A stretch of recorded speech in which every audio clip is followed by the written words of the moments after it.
Assalamualaikum warahmatullahi wabarakatuh. Halo semuanya. Kenalin, nama aku Mira Sabrina, biasanya dipanggil Mira, dengan NIM 0503232109 dengan jurusan Perbankan Syariah semester 4. Baiklah, pada video kali ini saya akan menjelaskan tentang sistem ekonomi Islam, di mana tugas ini untuk memenuhi mata kuliah ekonomi, keuangan, dan moneter selaku dosen pengampu Ibu Khaidah Rahmaini Jamilah SCI. Baiklah, langsung saja saya akan menjelaskan tentang sistem ekonomi Islam. Jadi sistem ekonomi Islam ini adalah sistem ekonomi yang penerapannya itu berlandaskan pada syariat dan berpedoman teguh pada Al-Quran dan Al-Hadis. Nah, para pakar ekonomi mengatakan bahwa sebenarnya masalah utama ekonomi ini adalah tentang kelangkaan. Sedangkan pada ekonomi Islam adalah tentang bagaimana suatu alokasi dan distribusi dari sumber daya itu dapat dimanfaatkan dengan optimal oleh masyarakat demi menegakkan sebuah keadilan. Nah, sehingga kita tahu dari sini bahwa tujuan dari ekonomi Islam ini adalah untuk menegakkan sebuah keadilan yang merata dan kesejahteraan masyarakat bersama. Adapun garis besar yang akan dibahas pada video kali ini yaitu adalah yang pertama adalah tentang kelembagaan inti dari sistem ekonomi Islam, yang kedua adalah tentang keadilan ekonomi, dan yang ketiga adalah peran negara dalam mewujudkan sistem ekonomi Islam. Nah, yang pertama adalah tentang kelembagaan inti dari sistem ekonomi Islam. Nah, jadi kelembagaan inti dari sistem ekonomi Islam itu berhubungan dengan yang namanya yang pertama, yaitu adalah hak kepemilikan individu. Nah, jadi dalam ekonomi Islam, hak tertinggi dalam sistem ekonomi Islam adalah hak milik Allah Subhanahu wa Ta'ala atas segala sesuatu yang ada di dunia. Nah, jadi kita sebagai manusia hanya diberikan amanah untuk mengelola dan memanfaatkannya dengan optimal. Yang kedua adalah perjanjian atau akad. Nah, baik dari segi konvensional maupun dari segi syariah, pasti akan ada yang namanya akad atau sebuah perjanjian. Nah, yang membedakannya misalkan dari dasarnya, misalkan dari segi tujuannya.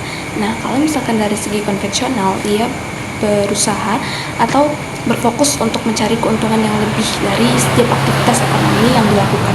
Nah, dari sisi lain, dari sisi syariah, di ekonomi syariah dia tidak menjadikan keuntungan itu sebagai tujuan utama, tetapi dia lebih menekankan pada prinsip-prinsip keadilan sosial dan kesejahteraan bersama oleh pihak-pihak yang terkait. Nah, ini akan diterapkan dalam berbagai jenis akad. Misalkan contohnya jenis akad yang paling sering kita kenal yaitu adalah jenis akad mudharabah atau jenis akad investasi, di mana salah satu pihak itu menyediakan modal atau biasanya disebut dengan syahibul mal, dan pihak lain atau mudharib dalam mengelola bisnis. Jadi keuntungan dari bisnis ini biasanya nanti akan dibagi sesuai dari kesepakatan awal. Nah, dari kesepakatan awal, sedangkan risiko kerugiannya itu akan ditanggung oleh pihak yang menyediakan modal. Nah, ini kembali lagi dengan akad atau perjanjian yang mereka lakukan di awal tadi. Nah, yang ketiga adalah kepercayaan. Nah, jadi kepercayaan ini sangat penting dalam sistem ekonomi Islam, di mana dalam semua transaksi kepercayaan ini harus berjalan berdasarkan prinsip kejujuran dan transparansi. Nah, yang keempat adalah pembagian risiko. Nah, bagian risiko ini dalam sistem ekonomi Islam dia membantu untuk memastikan bahwa tidak ada pihak yang dirugikan dalam transaksi atau dalam membuat kesepakatan itu, seperti pada contoh sesi syariah tadi. Nah, yang kelima adalah perilaku pasar. Nah, perilaku pasar diharapkan dapat mampu terus mewujudkan sistem keadilan dan transparansi, di mana di sini dilarang seperti larangan praktik tidak adil seperti riba atau bunga, qimar atau ketidakpastian, sehingga transaksi itu harus dilakukan dengan jujur dan adil. Nah, yang keenam adalah bekerja. Nah, jadi bekerja di dalam Islam itu bukan hanya suatu aktivitas yang melelahkan. Jadi ketika misalkan kita sedang bekerja, kita tidak hanya mendapatkan lelahnya saja dari setiap aktivitas yang kita lakukan, tetapi itu juga bisa bernilai ibadah bagi diri kita jika kita meniatkannya untuk, misalkan kita meniatkannya untuk mencari rezeki yang halal. Nah, itu kembali lagi dengan niat kita dan konsep bekerja ini dalam sistem ekonomi Islam. Jadi bukan hanya lelah yang kita dapat, tetapi juga bisa bernilai ibadah. Nah, Yang terakhir adalah konsep harta. Harta atau biasanya yang disebut dengan mal adalah sebuah amanah yang dititipkan dari Allah Subhanahu wa taala dan harus dimanfaatkan dengan baik. Nah, dalam Islam menegaskan sendiri bahwa harta adalah amanah dari Allah yang harus diperoleh dengan cara yang halal, dikelola dengan bijak dan didistribusikan secara adil agar tidak terjadinya kesenjangan sosial, tidak merugikan orang lain dan tidak bertentangan dengan namanya prinsip keadilan. Nah, jadi pada harta ini pendistribusiannya itu juga harus diperhatikan.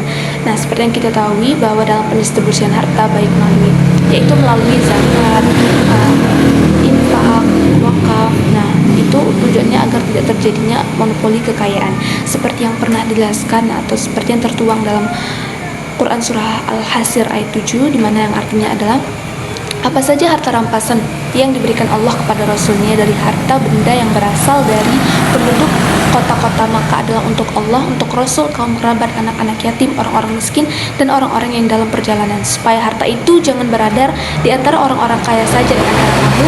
Apa yang diberikan Rasul kepadamu maka terimalah, dan apa yang dilarangnya bagimu maka Allah tinggalkan, dan bertakwalah kepada Allah, sesungguhnya Allah amat keras kemennya.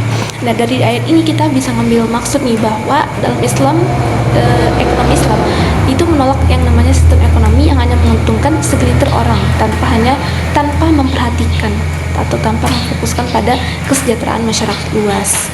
Nah, jadi itu dia tadi tentang sistem kelembagaan dari sistem dari sistem ekonomi Islam.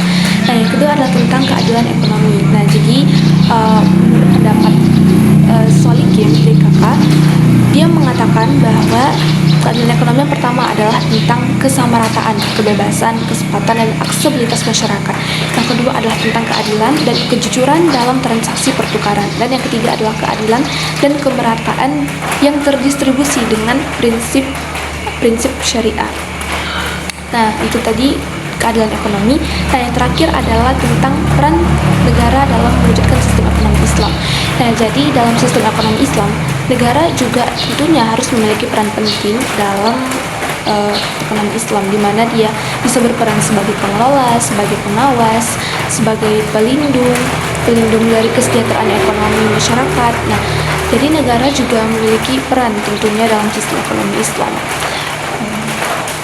Nah, jadi dengan tanggung jawab dari negara dan pemerintahan ini, negara dan pemerintahan itu dapat berkontribusi pada terciptanya perekonomian yang adil dan berkelanjutan untuk semua masyarakat yang melakukan. Baiklah, itu saja yang dapat saya jelaskan dari video ini. Saya mohon maaf apabila terdapat kesalahan dalam video saya. Assalamualaikum warahmatullahi wabarakatuh.